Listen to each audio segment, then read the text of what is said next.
Kisah Satrio Piningit.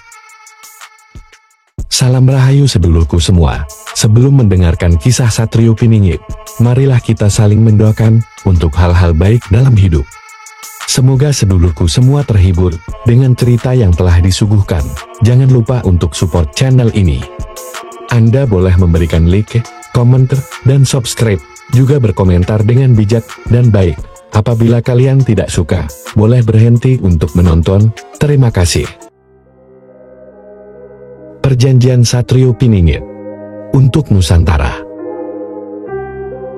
Di sebuah kerajaan yang jauh di timur Nusantara, kehidupan masyarakatnya sering terguncang oleh berbagai kekacauan. Dalam sejarah panjang tanah ini, dari Bali hingga Sumatera, dari Jawa hingga Papua, pertempuran demi pertempuran telah terjadi, menciptakan luka yang dalam. Kerajaan-kerajaan besar pernah berdiri, namun tak pernah ada satupun yang mampu menyatukan seluruh Nusantara dalam kedamaian abadi. Semua itu selalu terhenti di tengah jalan karena ambisi dan perebutan kekuasaan yang tak pernah selesai. Di tengah pergolakan tersebut, ada sebuah legenda yang terus berkembang dari mulut ke mulut. Satrio Piningit, seorang pahlawan yang kelak, akan muncul di waktu yang tepat, membawa Nusantara menuju kedamaian yang sejati. Namun, Satrio Piningit bukanlah sosok yang bisa dikenali. Dengan mudah, ia tidak lahir dari darah raja dan tak memiliki kekayaan atau kekuasaan. Ia adalah seseorang yang tersembunyi, terlahir untuk menghadapi saat yang tepat ketika pertempuran dan kesedihan telah mencapai puncaknya. Ketika seluruh dunia merasa putus asa, Satrio Piningit akan muncul membawa harapan yang telah lama hilang. Tahun demi tahun berlalu dan keadaan Nusantara semakin genting. Kerajaan-kerajaan saling berperang, sementara rakyat jelata semakin menderita. Namun, di tengah kekacauan ini, sejumlah pertanda mulai muncul.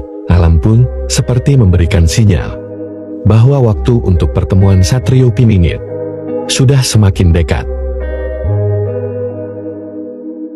Pada suatu malam yang kelam, langit Nusantara diterangi oleh cahaya aneh di berbagai penjuru tanah air. Rakyat yang melihatnya merasa ada sesuatu yang berbeda, sesuatu yang lebih besar daripada kekuasaan atau harta. Ada yang mengatakan itu adalah cahayanya Satrio Piningit yang menunggu waktu yang tepat untuk bangkit. Di ujung selatan Jawa, seorang pemuda bernama Raden Arjuna yang berasal dari keluarga petani biasa merasakan getaran aneh di dalam dirinya. Arjuna bukanlah orang biasa. Sejak kecil, ia sering mendengar bisikan-bisikan yang mengarahkannya untuk mencari sesuatu yang lebih besar dari dirinya. Ia merasa bahwa panggilan itu berasal dari jauh, dari sebuah takdir yang menghubungkannya di NJAN, tanah Nusantara. Dalam mimpinya, ia sering bertemu dengan seorang lelaki tua yang mengenakan jubah putih, yang memberitahunya bahwa ia akan menjadi bagian penting dalam sebuah perjanjian besar. Namun, Arjuna tak tahu pasti apa yang dimaksud dengan perjanjian itu dan siapa sebenarnya Satrio Piningit. Suatu hari, Arjuna meninggalkan desanya untuk mencari jawaban. Perjalanan panjang membawanya menuju sebuah hutan lebat di perbatasan antara Jawa Tengah dan Jawa Timur. Tempat yang konon dihuni oleh makhluk-makhluk gaib dan para penjaga alam. Di sana, Arjuna bertemu dengan seorang pria tua bernama Ki Hadiwijaya. Seorang pertapa yang dikenal sebagai penjaga dari rahasia Nusantara. Ki Hadiwijaya melihat dalam diri Arjuna potensi besar yang selama ini tersembunyi. "Kamu bukanlah orang biasa," kata Ki Hadiwijaya. "Kamu adalah seorang penerus dari Satrio Piningit. Namun, sebelum kau bisa memahaminya, kau harus mempersiapkan dirimu untuk pertempuran yang jauh lebih besar daripada apapun yang pernah kamu bayangkan." Arjuna pun dibimbing oleh Ki Hadiwijaya untuk mengasah kemampuannya, tidak hanya dalam hal bela diri, tetapi juga dalam hal kebijaksanaan. Ia diajarkan untuk membaca petunjuk alam dan memahami perasaan rakyat yang terhimpit oleh ketidakadilan. Seiring berjalannya waktu, Arjuna menyadari bahwa Satrio Piningit bukanlah sosok yang akan muncul dengan senjata dan kekuatan besar. Satrio Piningit adalah simbol dari kebijaksanaan, keberanian, dan kemurnian hati. Saat Arjuna merasa siap, Ki Hadiwijaya membawanya ke sebuah tempat yang sangat sakral, di mana para leluhur Nusantara dahulu membuat sebuah perjanjian dengan alam. Di tempat itu, sebuah batu besar yang bertulis dalam aksara kuno menjadi pusat dari segalanya. Di depan batu tersebut, Ki Hadiwijaya mengungkapkan rahasia yang sangat penting. "Ini adalah perjanjian alam," kata Ki Hadiwijaya. "Pada masa lalu, para leluhur kita membuat ikatan dengan kekuatan alam untuk menjaga keseimbangan hidup di Nusantara. Namun, perjanjian itu telah terabaikan, dan kini waktunya untuk menghidupkannya kembali." Arjuna pun memegang batu tersebut, dan dalam sekejap, sebuah penglihatan besar mengisi pikirannya. Ia melihat seluruh Nusantara. Pulau-pulau yang membentang dari Sabang hingga Merauke saling berhubungan dalam satu kesatuan yang indah. Semua kerajaan yang terpecah, masyarakat yang terpisah oleh perbedaan, kini terlihat seperti benang-benang yang harus disatukan kembali. Dalam penglihatannya, Arjuna mendengar suara-suara leluhur yang berkata, Satrio Piningit adalah mereka yang mampu menyatukan hati rakyat dan alam. Mereka yang akan menyelamatkan Nusantara dari kehancuran. Arjuna pun menyadari bahwa tugas utamanya adalah menyatukan Nusantara kembali dalam kedamaian. Namun, ia tidak bisa melakukannya sendirian.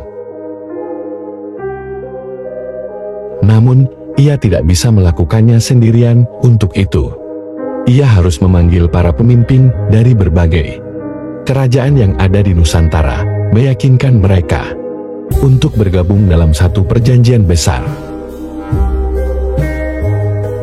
Dengan keberanian dan kebijaksanaan yang telah ia pelajari, Arjuna memulai perjalanan menuju setiap kerajaan. Ia menemui raja-raja, pemimpin, dan tokoh penting dari berbagai daerah. Namun, tidak semua mudah. Beberapa raja menolaknya, sementara yang lain menganggapnya sebagai ancaman. Namun, dengan kesabaran dan keteguhan hati, Arjuna akhirnya berhasil meyakinkan mereka tentang pentingnya perjanjian ini. Di sebuah tempat yang dikenal sebagai alun-alun Nusantara yang terletak di jantung Pulau Jawa, pertemuan besar diadakan. Disinilah perjanjian yang telah lama terlupakan itu akhirnya diperbaharui. Arjuna sebagai perwakilan dari Satrio Piningit memimpin sebuah upacara yang sakral, menyatukan seluruh pemimpin Nusantara dalam satu kesepakatan yang agung. Perjanjian itu menyatakan bahwa setiap kerajaan, suku, dan bangsa di Nusantara harus hidup dalam keharmonisan dengan alam dan sesama, melepaskan ego dan ambisi pribadi demi kepentingan bersama. Mereka berjanji untuk menjaga keutuhan dan kekayaan alam Nusantara, serta memastikan bahwa setiap generasi akan menjaga perjanjian ini, agar tanah air mereka tetap damai dan makmur. Dengan perjanjian tersebut, Arjuna tidak hanya berhasil menyatukan kerajaan-kerajaan, tetapi juga membuka mata hati rakyat Nusantara. Mereka menyadari bahwa kekuatan sejati bukan terletak pada kekayaan atau kekuasaan, tetapi pada persatuan dan cinta terhadap tanah air mereka. Satrio Piningit, yang sebenarnya adalah simbol dari setiap hati yang penuh keberanian dan cinta terhadap tanah air, telah muncul.